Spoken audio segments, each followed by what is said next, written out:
के मंटोला वाल्मीकि बस्ती के अंदर बनी आगरा नगर निगम के नाले की दीवार के लगातार गिर जाने से जहां पर जनहानि की आशंका बढ़ गई है, तो वहीं पर कई लोगों के मकानों को क्षत विक्षत होने की संभावना से इनकार नहीं किया जा सकता है।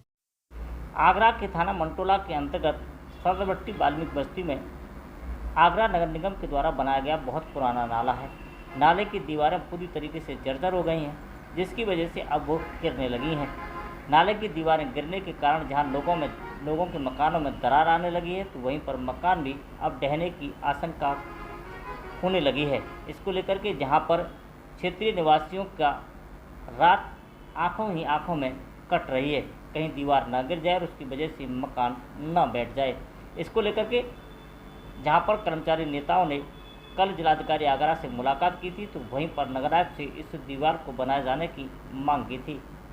अब मैं यहीं रहता हूँ, सामने मेरा मकान है जो 40-45 साल पुरानी जो दीवार बनी हुई है, ये काफ़ी मतलब इसकी आयु निकल चुकी है और बहुत डैमेज हो रही है, जर्जर हो रही है। आधी दीवार गिर रही है और आज शेष बाकी दीवार है वो गिरने के लिए तैयार रखी हुई है और उसके नीचे कई हम लोगों के मकान बने हुए हैं।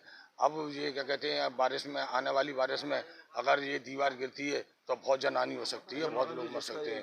ये अरुण का मकान है। अरुण भी हमारा अपना भाई है, समाज का ही है। हमने अरुण से भाई से कहा तो उन्होंने कोई संतोष जवाब नहीं दिया हमें। वो हमने कहा और अब मीडिया ने भी पूछा तो उन्होंने कोई संतोष जवाब नहीं दिया, चुपचाप होकर रह गया। अब जो भी हादसा होगा तो वह अरुण भाई की जिम्मेदारी है। उत्तर प्रदेश कर्मचारी महासंघ के प्रदेश उपाध्यक्ष विनोद इलाहाबादी, मोहन गुलजार सहित कई कर्मचारी नेता आज वाल्मीकि बस्ती सदरवट्टी में पहुंचे, जहां पर इस दीवार के गिरने से लोगों के मकानों में हो रही हानि का आकलन करते हुए उन्होंने प्रशासन से मकान को बनाए जाने की मांग की। 12 सितंबर को 2024 में ये भारी बारिश में ये मकान गिर गया था, तो मैं और हमारे गुलजार जी, हरिबाबू वाल्मीकि, हम सब लोग आए क्योंकि हमारे संगठन के साथी हैं पप्पू थनपाट जी, जिनका ये सामने मकान बना हुआ। इनका मकान भी दब गया था, कई सुअर जानवर भी दब गए थे, इसमें कई मोटरसाइकिल दब गई थी। हमने नगर निगम प्रशासन को सूचना दी, मगर स्थिति यहाँ की ये है कि अगर ये मलबा हटाया जाता है, उन्होंने रास्ता तो थोड़ा कर दिया है मगर ये पूरी तरह मलबा नहीं हटाया। अगर मलबा हटता है तो निश्चित रूप से ये मकान गिरने के आसार है। इसीलिए कल भी हम पुनः, वैसे तो कई बार नगर आयुक्त साहब से और 3 दिन पहले हम जिलाधिकारी महोदय से भी मिले थे इस विषय पर। जिलाधिकारी महोदय ने नगर आयुक्त को निर्देश दिया और कल हम नगर आयुक्त साहब से मिले तो नगर आयुक्त साहब ने हमें नियुक्त करा और यहाँ पर वस्तु स्थिति जानने के लिए और इसका कैसे निराकरण हो, इसीलिए हम यहाँ पर आए। हम इनसे अरुण जी से बात करी अभी हमने, तो यहाँ पर देखो बैठ कर समस्या सुलझाने का काम करेंगे। जो है जो ये सफाई कर्मचारी के नगर निगम के अंदर है? हाँ, नगर निगम में अपने स्थायी सफाई कर्मचारी हैं। हम इनसे बैठ के बात करते हैं, अभी हमारी बात नहीं हुई है, इनसे बैठकर बात करते हैं, देखते हैं कोई ना कोई निर्णय निकालते हैं। हम चाहते हैं इनका भी नुकसान ना हो। मीडिया ने इनसे सवाल कहा अभी कि अगर मकान गिरता जिम्मेदार, तो ये जवाब नहीं दे पाए, तो फिर जिम्मेदार अगर आपके हिसाब से कौन होगा? मकान अगर कोई होगा, अब देखो मकान जिसका जिम्मेदार तो वही होना चाहिए, कोई नगर निगम तो जिम्मेदार होगी नहीं भाई। नगर निगम तो बनवाने के लिए टेंडर भी हो गया, इसका सब कुछ हो गया। कई बार ठेकेदार आया, ठेकेदार जिम्मेदारी को लेने को तैयार नहीं है, क्योंकि अगर ठेकेदार ने ये मलबा हटाया भाई, बनवाने के लिए सबसे पहले मलबा हटाया जाएगा और मलबा हटाया, अगर मलबा हटाते समय अगर ये मकान धराशायी हो गया, कहीं गिर गया, किसी लेबर के ऊपर गिर गया, किसी मकान के ऊपर गिर गया, और देखिए सामने ये पूरी तरह मकान जर्जर है। ये 3 मंजिल का मकान है, इसके ऊपर गिरा तो उसके अंदर रहने वाले भी दब सकते हैं। तो बहुत ज़्यादा गंभीर स्थिति है।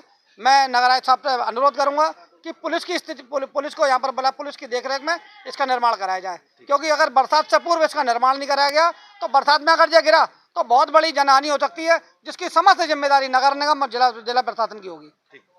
ये सन 80 में दीवार का निर्माण इसलिए किया था कि इधर के मकानों को सपोर्ट मिले, कोई बच्चा इधर ना गिरे या कोई ऐसी दुर्घटना ना हो। इस बाउंड्री से बड़ा फायदा था, लोग दावत करते थे, चपाई बिछा कर सोते थे।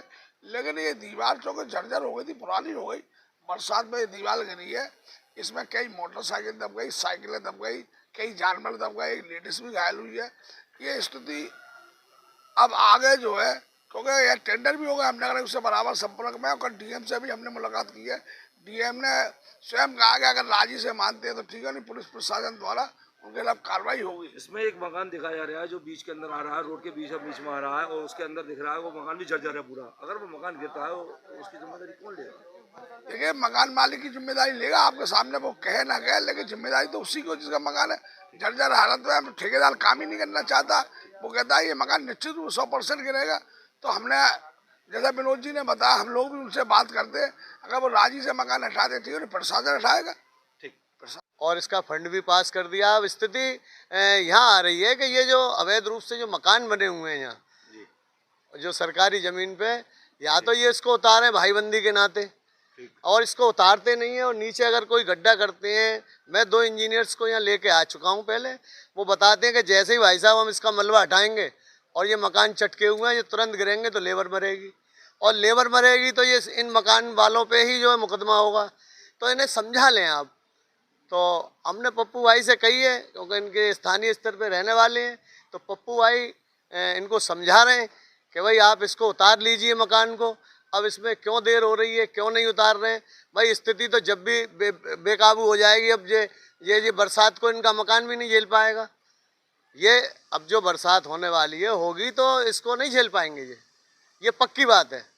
ये इंजीनियर्स भी कह गए। इनसे आपने कहा तो उन्होंने क्या कहा? जिनका मकान है उन्होंने क्या कहा आपसे? हमने इनके लिए पप्पू भाई से कहा तो पप्पू भाई ने बात करी है, ये नहीं सुन रहे इस विषय पे। ठीक।